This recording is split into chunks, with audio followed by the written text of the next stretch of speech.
Tem uma amiga no Facebook que parece ter uma vida perfeita. Mora numa casa maravilhosa, tem uma carreira muito gratificante, viaja com a família nessas aventuras emocionantes nos finais de semana.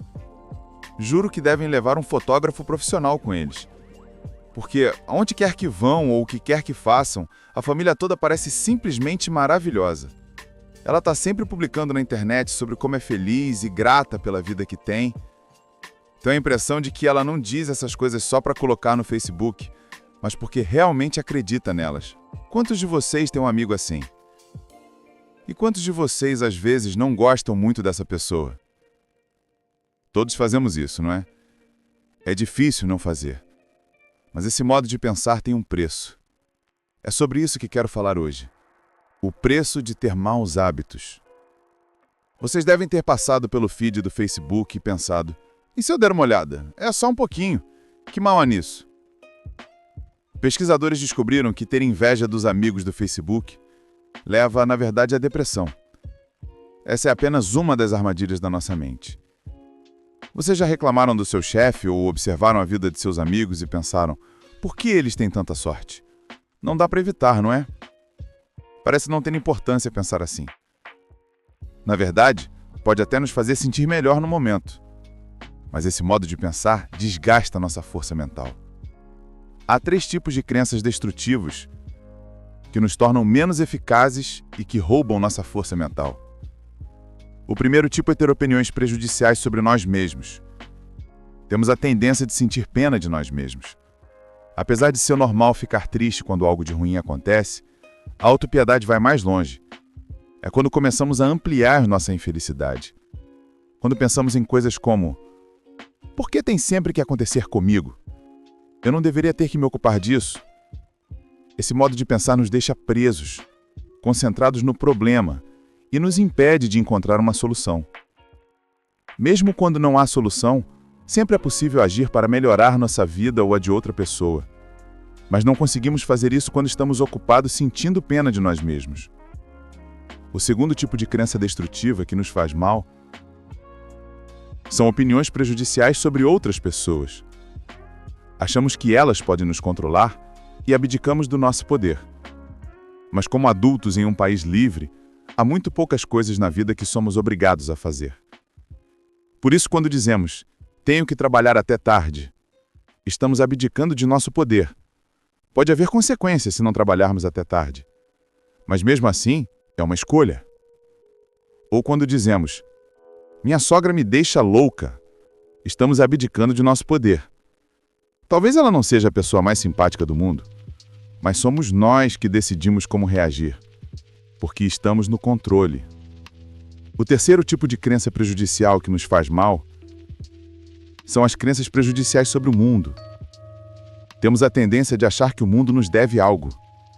Pensamos: se eu me esforçar bastante, mereço ter sucesso. Mas esperar que o sucesso caia do céu, como uma espécie de recompensa cósmica, só leva à frustração.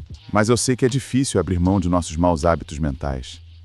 É difícil nos livrar de crenças prejudiciais que levamos conosco por tanto tempo. Mas não podemos nos dar ao luxo de não abrir mão delas. Porque mais cedo ou mais tarde, chegará um momento na vida em que precisaremos de toda a força mental possível.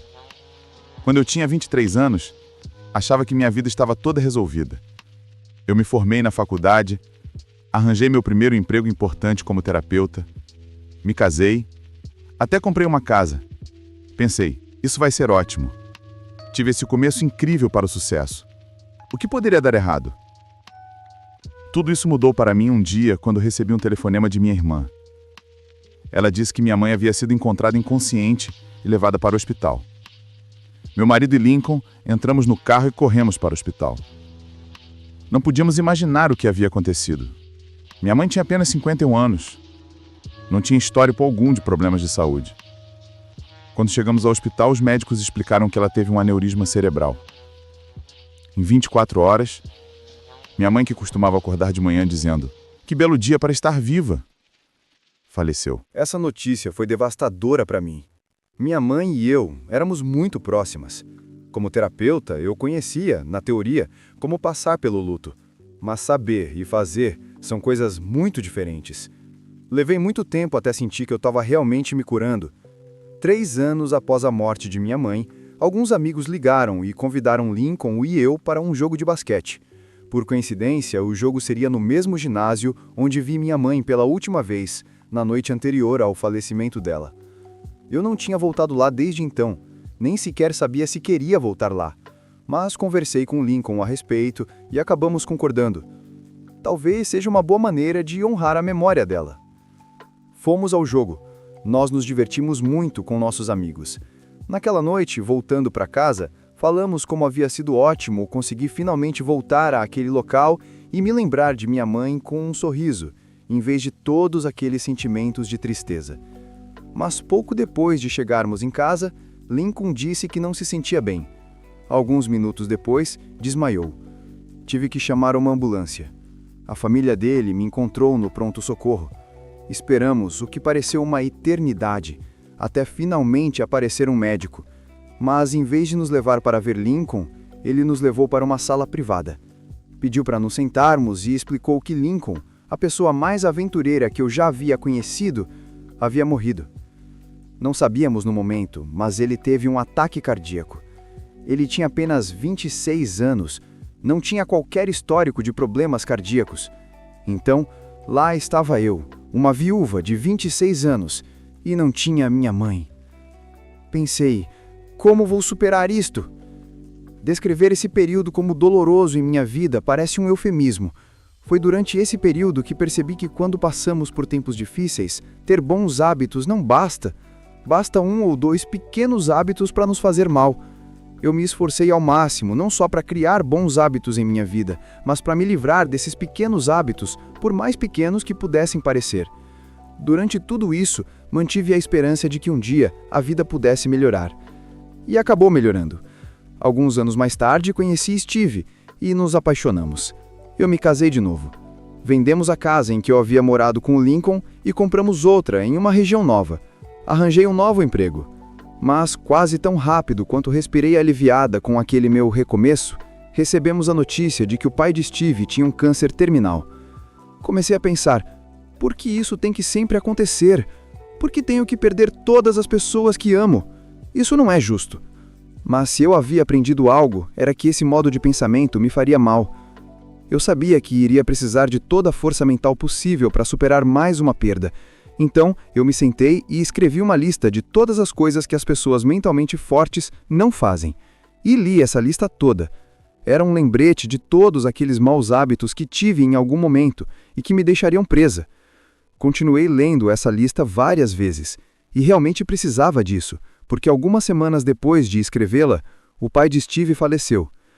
Minha história me ensinou que o segredo para ser mentalmente forte é largar todos os maus hábitos mentais. A força mental é muito parecida com a força física. Se quiséssemos ser fisicamente fortes, precisaríamos ir à academia e levantar pesos. Mas se quiséssemos mesmo ver resultados, também teríamos que abrir mão de alimentação pouco saudável. A força mental é idêntica. Se quisermos ser mentalmente fortes, precisaremos ter bons hábitos, como praticar a gratidão. Mas também temos que largar maus hábitos, como ter inveja do sucesso de alguém.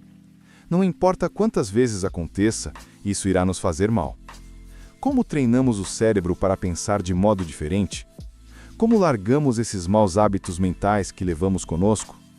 Começa pelo combate às crenças prejudiciais de que falei, com crenças mais saudáveis. Por exemplo, crenças prejudiciais sobre nós mesmos. Em geral, existem porque não nos sentimos à vontade com nossas emoções. Ficar triste, magoado, zangado ou assustado, tudo isso é desconfortável. Por isso, nós nos esforçamos muito para evitar esse desconforto.